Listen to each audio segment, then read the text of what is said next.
Hello everybody, Janet Urban here, founder of Friends in Film. Welcome to our podcast. The purpose of this podcast is to give you insights that you will not learn anywhere, not in film school, not online, not from anybody. Even people on film sets will not know what I'm teaching you because we have studied how to go very fast into the film industry and create a career out of it. And that is what this podcast is about, and that is what the A-List program is about, which is our main flagship program that all these people all over the world are doing to work in the film industry. So enjoy today's podcast, and thank you so much for listening. How work shows up can feel like a mystery, but there is always a chain of events that have occurred that lead you to the job. And then there's a chain of events that are going to happen from a kind of like a breakthrough moment. This week I experienced a breakthrough moment that I know is going to be amazing, and it's basically picking up a huge, big client. What I've been doing for the last 10 years, and you can do something similar or even just reaching out. This is really a follow-up exercise to show you how things, you start with one little action and it just, over time, it leads you to people remembering you and then calling you in, and then you do a great job, and then somebody notices and then they refer you. And then that one referral can mean $1 million. So that is what just happened to me this week. So it starts with a Christmas candy that 10 years ago, my boom operator, Tamara, came and gave me a little bag of peppermint bark. I'm like, this is a great idea, because I was giving out like whole bottles of wine to people like directors and producers. And like, that is so expensive because you can't get, a $20 bottle of wine isn't really not good enough for a director or producer. So I was doing like a $30 bottle. That's not even good enough. But this peppermint bark, I'm like, oh, I can do that. So the next year, I'm like, I'm going to do your peppermint bark. So I bought the white chocolate in bulk, and I bought all the little baggies from a place, and I bought the peppermint bark, and then Joe and I did it in our kitchen. And then Andrew Carlson, who's in some of our training videos, who's an amazing guy, he came over and helped.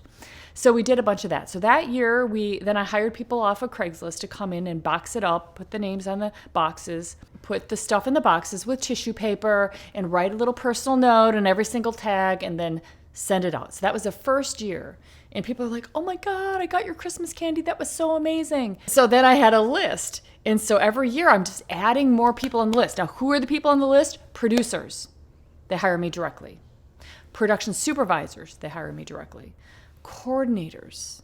They don't hire me directly. No. But they move up to being production supervisors, and then they hire me. Directors, they do hire me, but I'm not going to send Christmas candy to directors. I could, but I chose not to do that. I'm just going to focus on the people that hire me. So for what you want to do, you're going to find out the people that are going to be hiring you and making the most impact on your career, and you're going to have a magic list. That's a magic list. My Christmas list is my magic list. It's everybody that hires me. It's everybody that I want to keep in touch with. I've been sending out my boxes. I have my Christmas list. I send out emails. This is all brilliant too. I send out emails at Thanksgiving, and they say, hey, Christmas list time. Has your address changed? This is what I have for your address. If it's changed, give me an update. Hope you're having a great week. I get work just from that. They're like, oh, Janet, Christmas list. Hey, are you available next week? So just from sending out those emails, I get work. They're looking for people. Like, they might love me, but they can't always hire me because the director has their person, or they're working for a company and they work with a certain person. So they might love me. So I have to wait until they can hire me. This is the same for you. People might love you, but they have their list of people, and then when they have a chance and you stay in touch with them, then they're like, oh my God, I finally get to work with you. This Christmas list, what has it done? It's kept me in people's minds, and it's given them a lot of goodwill towards me. There's a producer, and he was on my list, and I don't even know when I worked with him, but he remembers me because he's been trying to hire me. The main point with this is you can do something like that, or you can also reach out to people, like text them and wish them Happy New Year or Happy Holidays. Just want to reach out and wish you Happy Holidays to show you how this has occurred, where one connection is going to be $1 million or more. And this has happened several times, and you just kind of know when it happens. Cliff had been trying to hire me, but there was another person that they've been working with for years.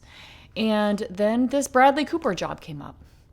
And they contacted Joe first because they were working with Joe before. See, it's even like other people get in front of you and you just never know, like he got in front of me. And it's just because the production supervisor made the call and the producer's like, okay, that's fine. You already called that person. So, this is the way that it goes. And then when Joe wasn't available, then the producer's like, call Janet. I want to get her in here. So then they called me. They're like, are you available? Actually, Cliff reached out directly to me, the producer. And he's like, are you available? We're going to finally be able to work together. It's funny. I said, I'm not available, but my wife Janet's available. And they said, no, we have to go look at our list to call the next person on our list. And the next person on our list was Janet. Yeah, they're like, no, we're not taking your referral. We're not taking your referral. We got our person. Right. We got our next call. It's so funny. But the next call was her. He was like a second call already, but their first call fucked up. And this is where the big opening is there. Okay, I'm going to tell you all about that. He emails me. I'm on another job at Disney Ranch, and I'm talking about Cliff, the producer. Are you available? This is a Super Bowl spot. We're really hoping that you're available. We're finally going to get to work together. And I was like, is it a day shoot? Is it union? Is it regular budget? And can you send me the boards? Before I said yes. Now he's like, well, I got to send you an NDA. So before they send me the boards, he answered all those questions, and now they're waiting for me to say yes or no. Now at this point, this is like last minute. This was like a Thursday, and this job is on a Saturday. So really, he could have said, I don't have time for this, and just moved on to somebody else. But he didn't. He wanted me that bad. Even though I hadn't worked with him for many, many years. Now, this is not like I'm so great. It's just like, well, there was some kind of impression made that he decided that he wanted to get me in there on that day, and he decided. So he was going to make that happen. They sent me enough of the stuff without the boards, and then I just said, okay, yes, I'm available, because I knew that if I waited to get the NDA back to them, to then say, look at the boards, and then say I'm available, that's good. I'm probably going to lose the job. If there's plenty of time, though, then it's fine. They don't mind. Now, why do I want to see the boards? Because I want to see what I'm getting into. Before I take it. Like, I have gotten some jobs before that I have like, I don't want to do that job. That job is not my kind of job. Like hidden camera stuff. This is very difficult stuff where you're like, it's just like very, very hard. And people that specialize in hidden camera should do that job. I would refer that job to them. So that's why I wanted to see the boards, especially when it's Super Bowl spot. I'm like, okay. Now I'm doing the job. So I show up, I do the job. It's Bradley Cooper and his mom. You're going to see it, Super Bowl. It's going to be amazing. It's really funny. The day goes smoothly, although it was a little bit difficult. It was a little bit risky. I guess I interacted with the DP on this job, but I'm just kind of like my friendly self, handling things, talking to people like, oh, you're the DP. I don't even remember meeting him, but good to meet you, introducing myself. And it's a good idea, especially when you're a department head, to meet the key people and introduce yourself. Because you might need to talk to them later, and exactly, they need to know who you are, and vice versa. Fast forward to that job is done. It went well. The very next day, I get a text. Are you available for another, I'm not going to say the name of the spot, and somebody I never heard of. Like, I'm going to need all these people, full rate. And they're like, yep, no problem, whatever you need. Wow. This is amazing. They just call me out of the blue, give me everything I want, full rate, and I'm not even like backing up anybody else. It's not like, oh, we're having you hold as a backup to somebody else and because they don't know their schedule, because that can happen. Then I go to the job. I still don't really, I just go to the job, and I see people that on this job, they all seem to be like on a run, like they are working together all the time. And a lot of them I never, I knew the VTR guy, I knew the DIT, which I hadn't seen for 10 years. I didn't know the producer, the executive producer, the director, the production supervisor, the coordinator, the AD, I didn't know. I mean, I didn't know a lot of these people. I'm kind of like, all these people have been working together. This is super nice. And the producer's name on the call sheet was head of production, not producer, or not line producer, or not UPM. I'm kind of like, well, I'm confused. Like, why isn't there a producer's name on this? There's a production supervisor. And so I was just trying to it's still kind of confused. You kind of, you're used to it being a certain way, and it wasn't. And then I started realizing through talking to people that this is an agency that is also a production company, head of production for the agency and acting as a producer on this commercial.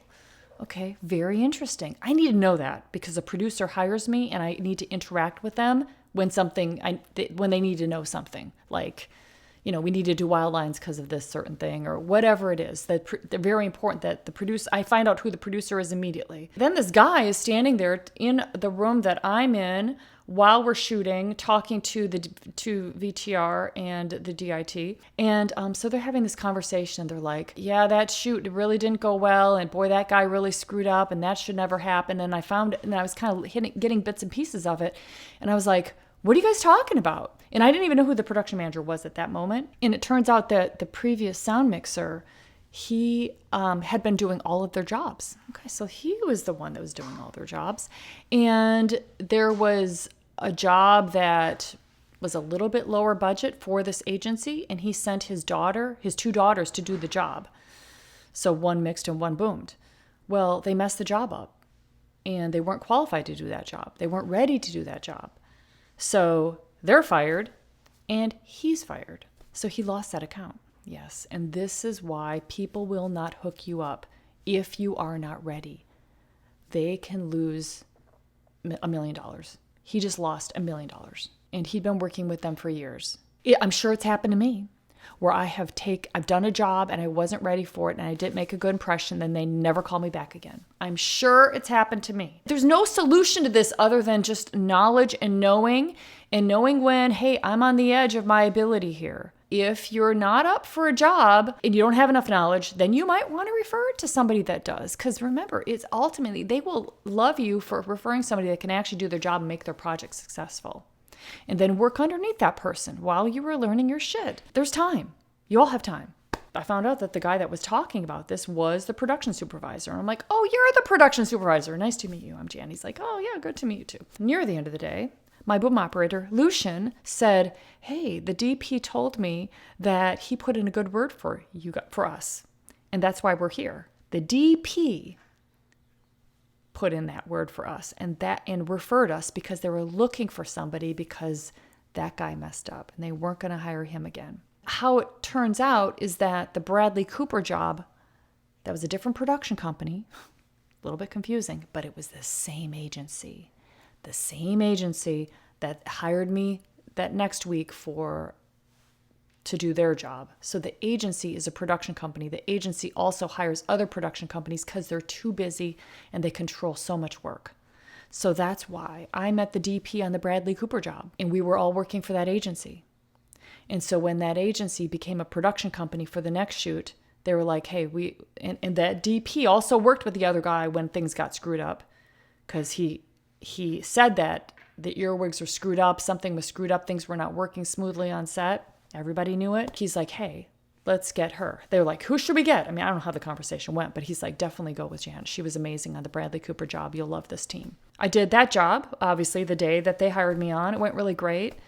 And sent in my invoice. They asked for a slight discount. I negotiated with them and made it $200 higher than what they asked for, including the batteries. So it was like $250 higher than what they asked for. So again, I'm showing I am not going to be just like, oh yeah, whatever you need, and giving them their number. I am a top professional. They're going to pay a little bit more for me. Trained them right away. And then I get an email from the production supervisor that said, thanks so much, Janet. It was so great working with you. We're going to become best friends this year. I said, so I responded back, that's so nice of you to say. You guys have assembled an amazing team. I'm very excited to work with you guys. On the shoot with the DP, I said to the DP, I said, hey, Bradley, that's his name too. I was just told that you're the reason why we're here. Actually, Janet, you're the reason why you're here. And I was like, oh, that's so nice. I'm like, well, thank you very much.